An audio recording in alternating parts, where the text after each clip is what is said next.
Nggak apa-apa, nggak apa-apa. Tapi ini yang saya ingin maksudkan, kita share ini dulu sehingga hidup itu bisa dinikmati. Ya, hidup kok banyak mengeluh.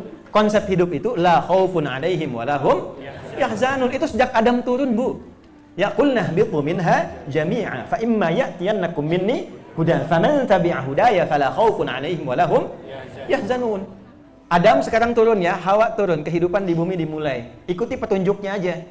Petunjuknya ikuti, kalau ada musibah begini perasaannya. Kalau sedang senang syukur. Kalau sedang begini sabar. Ikuti aja. Maka kalau engkau ikuti petunjuk, jalani kehidupan, la khaufun 'alaihim wa lahum yahzanun. Maka tidak akan pernah gelisah. Lawan dari gelisah itu tenang. Wa lahum yahzanun dipastikan tidak akan pernah sedih. Lawan dari sedih senang. Jadi konsep hidup di dunia itu ya senang dan tenang.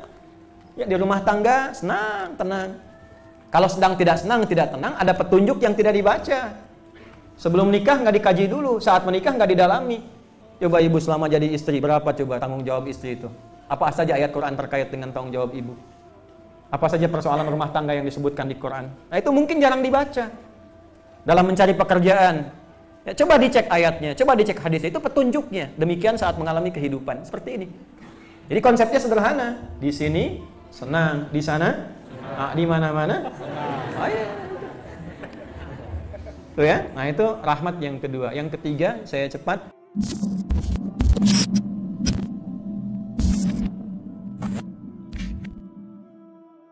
Jadi kalau kita ingin mencari indikatornya apa, saya telah mendapat rahmat Allah. Nah, ada di antara rahmat Allah itu munculnya pada perubahan kepada karakter yang lebih baik. Sebelumnya merasa kurang baik, setelah itu menjadi lebih baik. Nah itu bagian dari rahmat Allah Subhanahu wa ta'ala. Itu ditemukan di Al-Quran surah ke-39 Az-Zumar di ayat ke-53. Qul ya ibadiyalladzina asrafu ala anfusihim la taqnatu min rahmatillah. Muhammad sallallahu alaihi wasallam katakan dan viralkan pada golongan hamba-hambaku yang memvonis dirinya kurang baik, yang pernah punya latar belakang yang gelap. Dulu lisannya kurang baik, dulu matanya kurang baik dalam memandang, langkah kakinya ke tempat yang kurang baik. Lantas kemudian dia berusaha mendapat rahmat Allah. Ya, maka ketika rahmat itu didapatkan, bahkan Allah mengatakan begini, la taqnatu min rahmatillah. Jangan sekali-kali engkau menyimpulkan bahwa sulit mendapat rahmat itu sehingga merasa putus asa. Ya. Dan detailnya begini. Alhamdulillah kajian kami itu kan di kebahasaan Al-Qur'an gitu. Di lafaz-lafaz Qur'an. Itu pakai qaf kan. Qaf itu kan sesuatu yang paling tidak mudah. Mesti ada tekanan di dalam kemudian diledakkan keluar. Oqqa, oqqa, oqqa. Karena itu masuk huruf qalqalah. Ada 5 huruf kan? Qaf, ta, ba, jim, dal, oqqa. Dan namanya pasyafiqa, ya. Nah itu itu tidak mudah.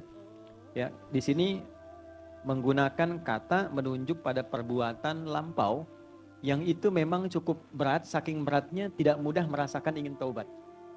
Sampai menyimpulkan pada dirinya, rasa-rasanya tidak mudah saya ini diterima kembali.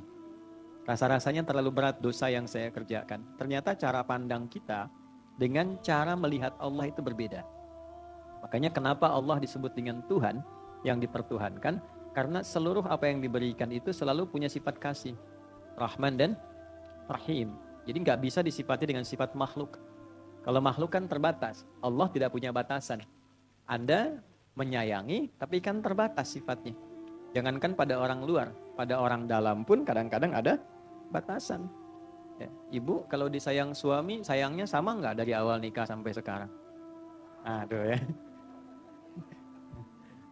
Ya kan? Ya, anak juga begitu kan? Kadang-kadang ayah ibunya marah, kadang cemberut, kadang betul-betul meluk kan? Artinya kan ada fluktuatif, turun naik, kadang terbatas. Artinya apa? Untuk menetapkan kita ini bukan Tuhan. Kita makhluk yang punya batasan. Ya, pandangannya terbatas, pendengarannya terbatas, akalnya pun terbatas, selalu punya batasan. Nah, Allah jangan dilihat dengan sudut pandang makhluk. Laisa kamitslihi syai. Allah nggak serupa dengan apapun. Jadi kalau melihat dan menginginkan rahmat Allah, jangan menggunakan cara pandang kita. Allah nggak ada batasnya. Justru ketika kita mau kembali mendapatkan rahmat Allah, disitulah kemudian Allah bentangkan hal yang sangat luas. Innallaha yaghfirud dzunuba jami'a. Sepanjang apa engkau membatasi dosamu? Oh, saya punya dosa cukup berat. Seberat apa? Seluas apa? Maka kemudian disifati dengan kata jami', semua jenis dosa. Sepanjang engkau bertekad ingin kembali menjadi soleh, maka seluruh sifat salah itu aku gugurkan. Itu rahmat. Jadi kalau sebelumnya ada hal yang kurang baik, kemudian kita merasakan perubahan menjadi lebih baik, itu bagian dari rahmat Allah. Maka tugas kita memastikan sebelum meninggal itu seluruh bagian tubuh mendapat rahmat Allah. Ya, bagaimana tahunya mata ini dirahmati Allah? Ketika mata ini terkontrol untuk memandang. Hal-hal yang baik menurut Allah kita lihat, yang tak baik kita palingkan, itu artinya mata kita dirahmati. Bagaimana lisan kita itu mendapat rahmat Allah? Coba lihat tutur katanya, bicaranya, etikanya. Nah, jadi pribadi orang-orang yang seperti itu, biasanya nanti kalau sudah berhasil dan dilatihnya lewat ibadah. Karena itu kan sholat menundukkan seluruh bagian tubuh kita, supaya mendapatkan apa? Rahmat Allah, kan ujungnya rahmat. Assalamualaikum warahmatullah. Jadi kalau setelah sholat belum dapat rahmat, ada yang kurang sempurna dalam penunaian sholatnya. Nah, wujud rahmat itu pada perubahan perilaku. Apa manfaat terbesar dalam sholat pada perubahan diri kita? Quran surah 29 ayat 45. Innas sholata tanha 'anil fahsya wal munkar. Jadi kalaupun terlihat bagus, bacaannya panjang, tapi setelah sholat itu tidak hilang fahsya dan mungkarnya, artinya ada yang kurang barakah, ada yang kurang sempurna dalam penunaian sholatnya. Nah, itu Quran juga begitu. Bukan masalah berapa banyak khatamnya, berapa banyak juz yang dihafalkannya, tapi ukuran standar kebaikannya perubahan pada perilakunya. Itu ada di Quran surah 35 di ayat yang ke-32. Thumma awrathna al-kitaba alladhina istafayna min ibadina faminhum zalimun li nafsi wa minhum muqtasid wa minhum sabiqun bil khairati biiznillah. Dzalika huwal fadlul kabir. Jadi al-fadlul kabir itu keutamaan terbesar bukan berapa banyak hafalnya. Hafal itu bagus, istimewa. Pahala banyak. Tapi berapa banyak yang dihafalkan itu merubah diri kita menjadi lebih baik. Jadi kalau orang dulu hafal 2 ayat langsung berubah jadi orang soleh, nah antum hafal 2 surat harus jadi soleh banget, ya kan? Kan dulu Umar dapat toha langsung bergetar berubah.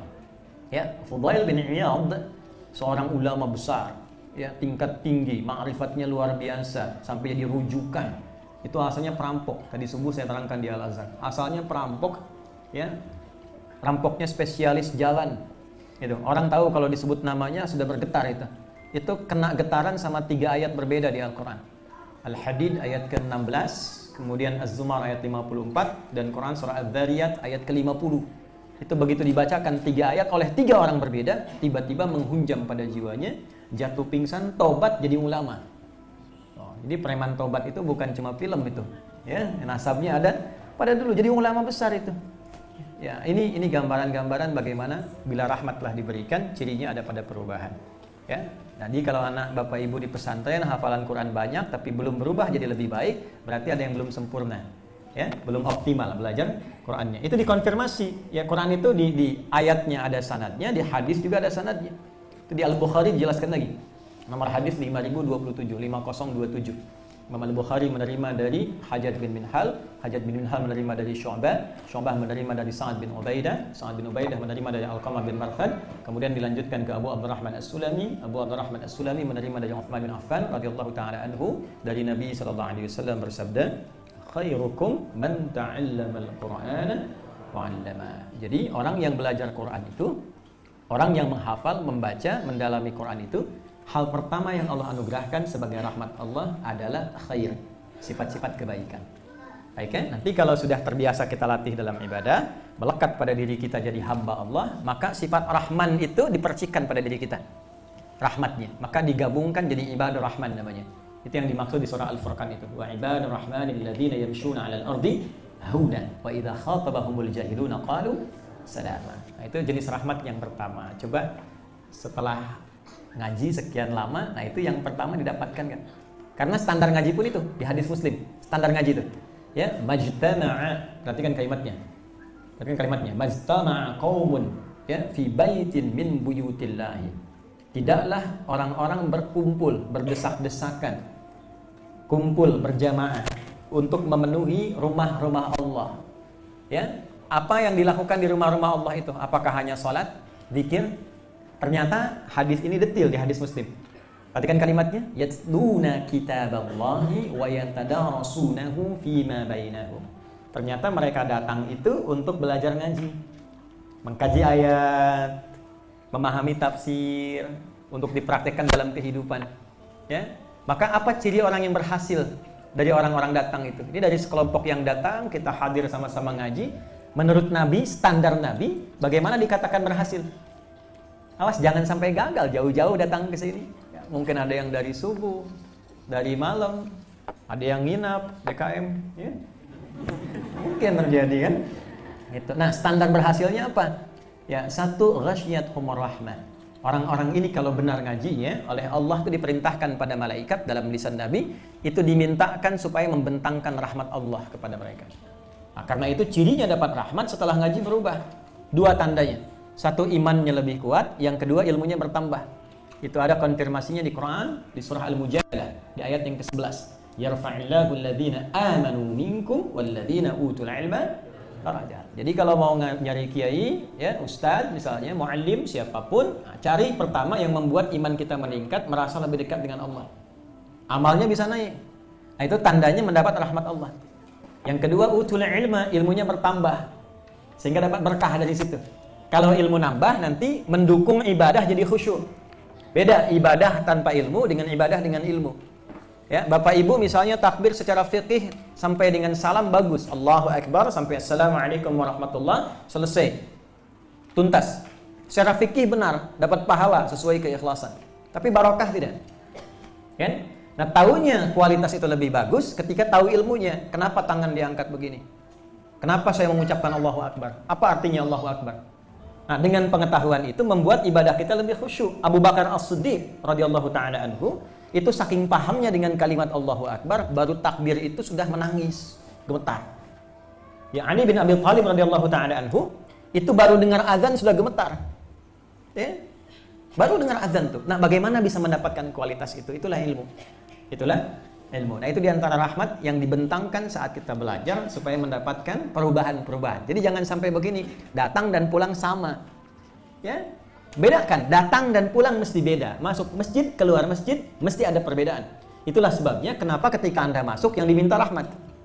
Coba lihat, doa masuk masjid. Langkahkan kaki kanan, dibacakan. Allahumma ftahli abwaba rahmatik. Abwaba, jamak dari kata bab. Bab itu pintu. Jamaknya abwab. Ya Allah, mohon bukakan aku pintu-pintu rahmatmu. Kalau jamak itu satu atau banyak? Nah, ibu maksudnya apa? Kalau baca terjemah saja, apa masuknya lewat banyak pintu?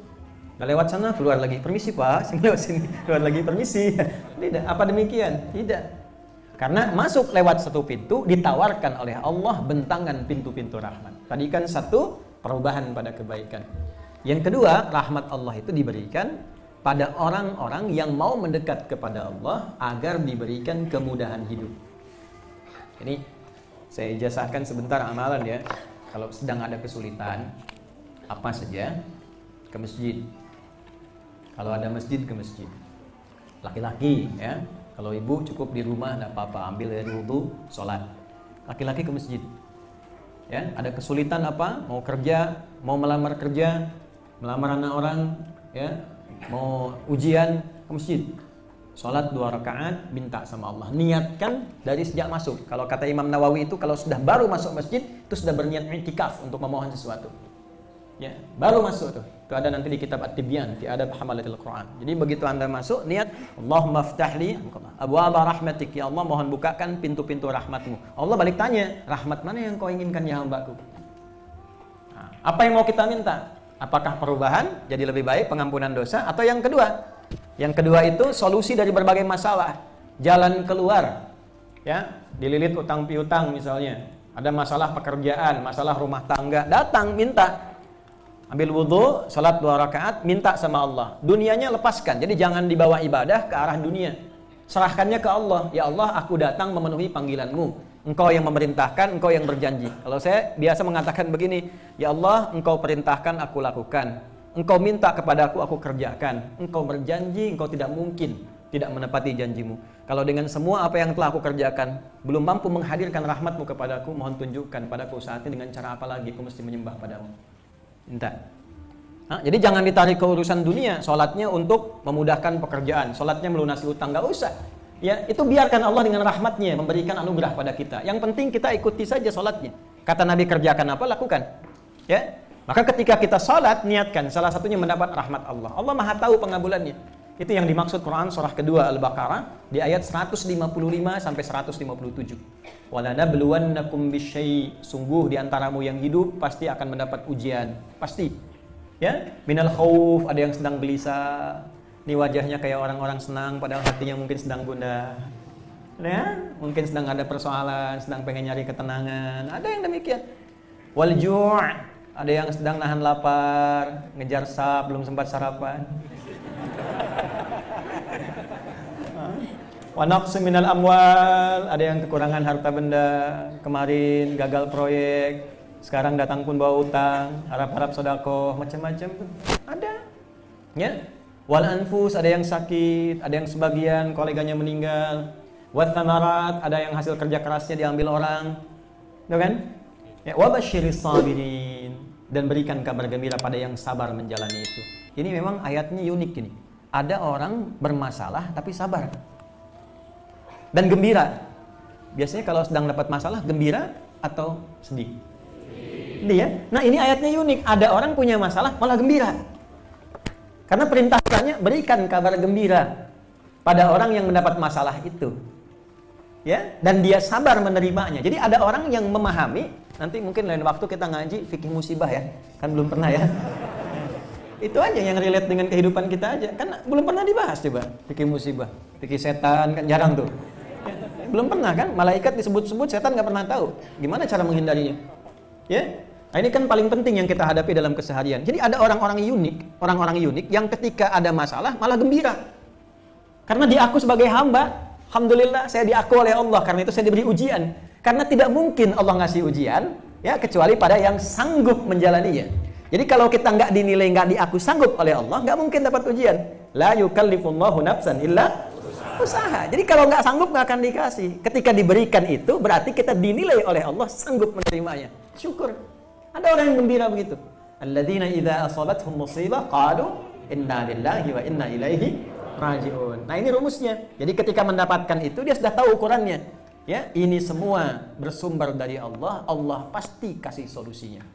Nah, orang yang punya sikap awal demikian, maka dipuji oleh Allah. Saat orang lain mengeluh, saat orang lain meratap, bahkan bertanya, "Kenapa mesti saya ya Allah?" Ya, memang kamu. Ini saya kasih rahasia besar di dalam Al-Quran tentang ujian. Tolong catat. Ini di antara kita saja ya. Ini saya kasih pengantar dulu ini. Ini kita belum mulai nih. Kita antarkan dulu. Ini di sini ada X, ini ada Y. Saya nggak tanya kelihatan enggak ya. Udah lewat tuh. Ya, sini. Bismillah. Fokus baik-baik sini. Setiap kita yang hidup pasti punya harapan kan ya? Punya keinginan ya? Awas. Orang hidup pasti punya keinginan. Ya, seseorang yang tidak pernah punya keinginan berarti ya, nah berarti kehidupannya tidak berwarna ya. Perhatikan kalimatnya. Yang kuliah ingin lulus, lulusnya ingin kumlot, ingin baik dan sebagainya. Ibu pengen anaknya baik dan seterusnya. Semua punya harapan. Nah, di sini ada harapan, saya tuliskan Y-nya di sini. Ini harapan, keinginan. Ini marwahnya. Ya, kita sering sebut cita-cita dan seterusnya. Apakah itu bentuknya materi, fisikal, ataukah intelektual, ataukah spiritual supaya dapat surga dan sebagainya. Intinya setiap orang punya ini. Nah, untuk mempercepat dan mempermudah kita mendapatkan ini, maka kita mencoba terkoneksi dengan yang punya akses kan? Untuk mempercepat itu. Rumus logikanya kan begitu ya? Baik ya, Anda ingin dapat melamar pekerjaan, terus Anda coba cari koneksi orang yang mudah menyampaikan lamaran Anda pakai pekerjaan itu. Ya, itu rumusnya kan? Anda kenal dengan direktur, aksesnya lebih cepat, kan? Nah, maka dalam mewujudkan itu pun secara naluriah kita dibaca itu oleh Allah karena Allah pencipta kita. Maka disampaikanlah oleh Allah kepada kita dengan formulasi yang disebut doa namanya. Doa itu diantara fungsinya selain menjadikan harapan menjadi ibadah. Pas ya? Doa itu menjadikan apa yang kita harapkan punya nilai ibadah. Sehingga beruntungnya sebagai muslim berharap saja sudah dapat pahala. Di mana ditemukan konsepsi begitu? Orang berharap dapat pahala. Ya? Jadi bagaimana menjadikan harapan dan cita-cita itu punya nilai di hadapan Allah? Salah satunya sertakan dalam doa. Itulah sering kita katakan ya Allah A, ya Allah B, ya Allah C dan seterusnya. Jelas sampai sini? Baik, ini dulu ya. Satu, doa. Jadi kalau kita biasanya menginginkan sesuatu, punya harapan tertentu, secara fitrah pasti berdoa. Itu fitrahnya. Paham ya? Baik. Ya Allah, saya ingin lulus ya Allah dalam ujian nanti dengan IPK 4 misalnya. Boleh kan berdoa? Sah ya? Nah, pertanyaan saya, apakah ketika seseorang itu berdoa, besoknya langsung lulus IPK 4? Tidak. Nah, apa ukuran yang menjadikan doa itu bisa diketahui, dikabulkan? Ukurannya apa? Standarnya apa?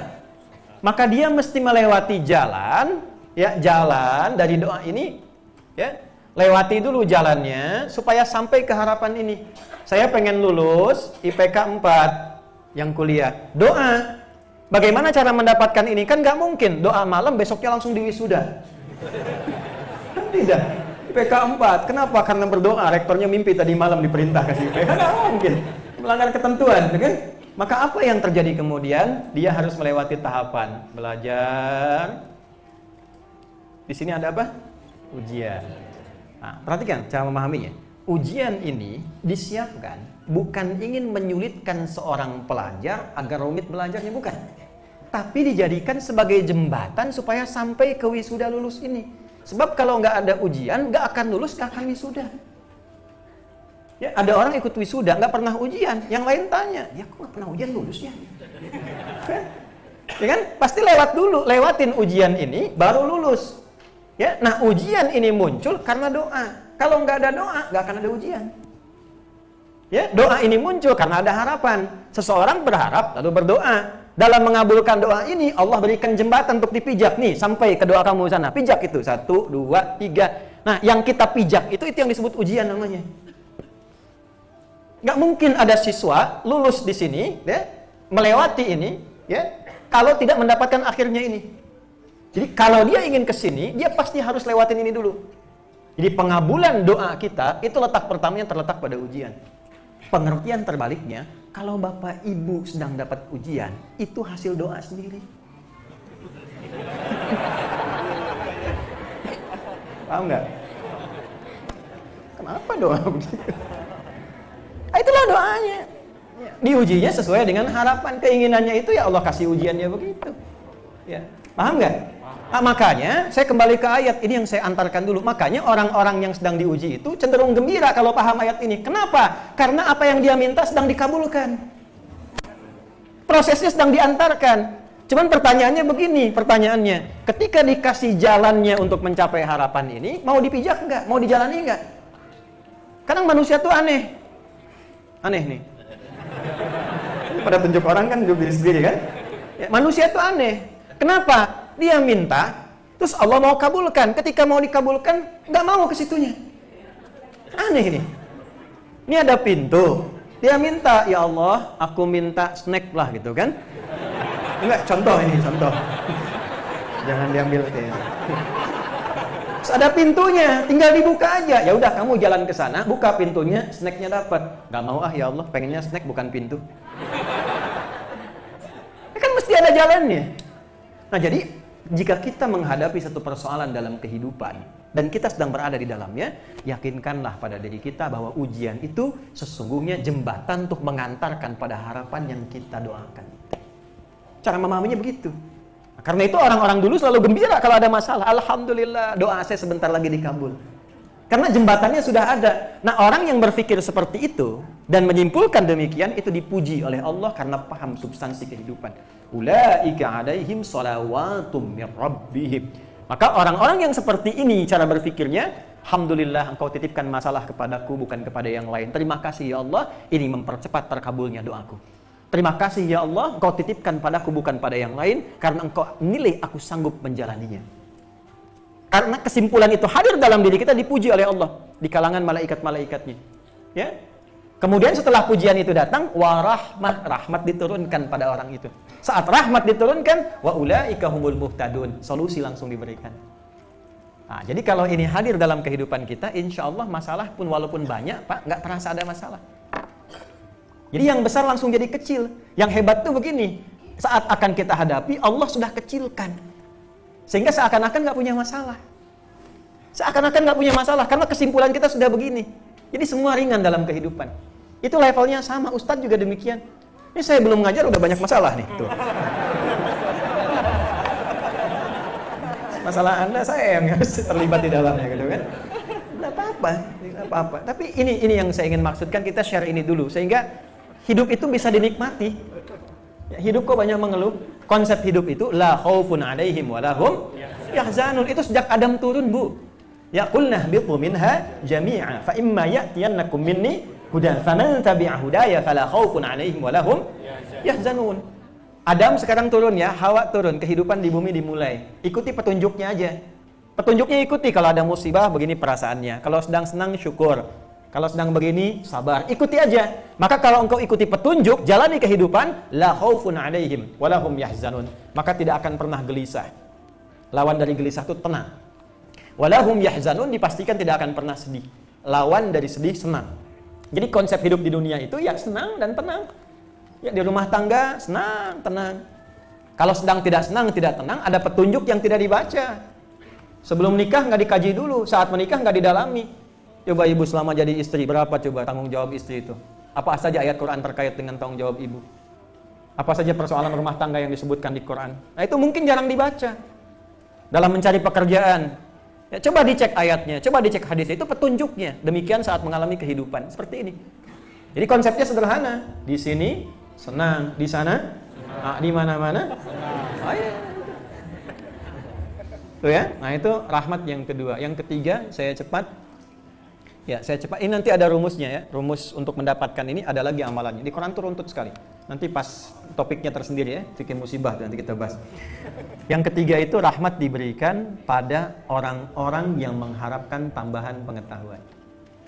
Jadi di antara ciri orang yang ilmunya luas, dapat karunia dari Allah, itu salah satu konfirmasi, salah satu petunjuk bahwa dia mendapatkan rahmat Allah Subhanahu wa ta'ala. Itu ada di Quran surah ke-18 Al-Kahf di ayat ke-65.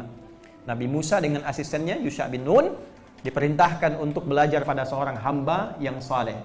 Ya, fawajada 'abdan min ibadina atainahu rahmatan min indina. Rahmat dulu. Baru wa'allamnahu min ladunna ilma. Ketika rahmat turun, ilmu diberikan, dicurahkan. Beda, ya, beda. Ilmu yang datang dengan rahmat Allah dengan ilmu yang dicari tanpa rahmat Allah itu beda. Cara dapatnya lain, cara mempraktekannya beda. Ya. Cara dapat ilmu dengan rahmat Allah itu lain. Abdan min ibadina, dia tempuh dengan ibadah dulu. Jadi sebelum dia belajar, dia dekati Allah dulu. Tahajud, salat, baca Quran dengan niat mendapatkan barakah rahmat dari Allah Subhanahu wa taala. Itu yang dimaksud Quran surah kedua ayat 282 di ujungnya. Wattaqullah wa yu'allimukumullah. Tingkatkan takwamu kepada Allah, rajin salat, rajin puasa, rajin baca Quran, rajin berdoa, wa yu'allimukumullah. Allah ajarkan pada kita tambahan pengetahuan. Beda, nanti rasanya akan lain. Ibu silakan kalau nggak percaya, bapak teman-teman ya, ajarkan anaknya. Malam tahajud, sholat jaga. Demi Allah saya katakan, ilmu apapun yang diajarkan akan cepat dipahami, mudah diserap, dan gampang diamalkan. Yang kedua, orang yang dapat rahmat Allah ketika dapat ilmu itu mudah diamalkan. Ada orang hafalan banyak, amalnya susah Pak. Jangan dikira jamaah saja, ustadz juga ada yang demikian tuh. Hafalannya banyak, dari sekian hafalan itu berapa yang diamalkan? Nah, jadi ini penting untuk saling mendoakan. Di 3 bagian ini yang masuk kita sekarang, mana yang diharapkan. Kenapa saya buka dengan ini? Supaya setiap kajian yang berlangsung di masjid, karena itu saya senang kalau kajian berlangsung di masjid. Kenapa? Salah satunya rahmat tadi. rahmat. Silakan dari 3 ini minta sama Allah. Kalau yang sedang ada persoalan minta sama Allah. Kalau yang sedang ingin mendapatkan pengetahuan tambahan minta sama Allah. Pun demikian kalau ingin ada yang berubah jadi lebih baik minta sama Allah. Ya, mumpung kita berada di situasi yang baiknya. Alhamdulillahi Rabbil Alamin. Kita telah bersama-sama menyimak ceramah yang sangat penuh makna dari Ustadz Adi Hidayat. Beliau mengingatkan kita tentang betapa luasnya rahmat Allah yang selalu menyertai kehidupan kita. Rahmatnya bukan hanya datang dalam bentuk kemudahan, tetapi juga dalam perubahan diri kita menuju kebaikan. Sebagai umat yang senantiasa berusaha menjadi lebih baik, kita harus menyadari bahwa rahmat Allah itu bisa dirasakan ketika kita bertekad untuk memperbaiki diri, mulai dari lisan, pandangan, hingga setiap tindakan kita sehari-hari. Ustadz Adi Hidayat juga mengingatkan kita bahwa dalam hidup ini tidak ada yang terlalu sulit bagi Allah. Terkadang kita merasa diri kita penuh dengan dosa, merasa tak layak mendapat rahmatnya. Namun Allah dengan sifatnya yang maha pengampun selalu memberikan jalan bagi siapa saja yang ingin kembali kepadanya. Setiap ujian dalam hidup sejatinya adalah bagian dari pengabulan doa kita. Ketika kita diberikan ujian, itulah jembatan yang akan membawa kita lebih dekat kepada harapan yang kita impikan. Melalui ibadah, terutama sholat, kita dapat merasakan perubahan dalam diri. Ibadah yang tidak hanya sekadar memenuhi kewajiban, tetapi juga berusaha mendalami makna setiap gerakan dan doa. Inilah yang menjadikan ibadah kita lebih bermakna, lebih khusyuk, dan lebih dekat kepada Allah. Ustadz Adi Hidayat mengingatkan kita untuk tidak hanya berhenti pada hafalan, tetapi benar-benar merasakan perubahan dalam perilaku kita sebagai tanda rahmat Allah yang turun. Seperti yang telah disampaikan, tidak ada yang lebih indah selain mendekatkan diri kepada Allah dengan penuh ketulusan dan keikhlasan. Apapun yang kita hadapi dalam hidup ini, selalu ingat bahwa Allah tidak akan memberi ujian melebihi kemampuan hambanya. Jadi, ketika ujian datang, anggaplah itu sebagai bentuk kasih sayangnya yang ingin mengangkat derajat kita. Sebagai penutup, mari kita semua berusaha untuk terus memperbaiki diri agar kita bisa merasakan rahmat Allah dalam kehidupan kita. Dan tentu saja, mari kita bersama-sama doakan Ustadz Adi Hidayat, semoga beliau selalu diberi kesehatan, keberkahan, dan kekuatan untuk terus menyebarkan ilmu dan kebaikan kepada kita semua. Jangan lupa untuk like, share, dan subscribe agar lebih banyak orang yang mendapatkan manfaat dari ceramah ini. Jika ada sesuatu yang bermanfaat dari video ini, sebarluaskan, karena kebaikan yang kita sebarkan akan kembali pada kita dengan rahmat yang berlipat. Terima kasih sudah meluangkan waktu untuk menonton video ini. Semoga kita semua senantiasa berada dalam rahmat dan hidayah Allah dan bisa menjadi pribadi yang lebih baik setiap harinya. Mari kita jaga semangat untuk terus belajar, beribadah, dan memperbaiki diri. Semoga Allah senantiasa memudahkan segala urusan kita dan membawa kita menuju kebahagiaan dunia dan akhirat. Wassalamualaikum warahmatullahi wabarakatuh.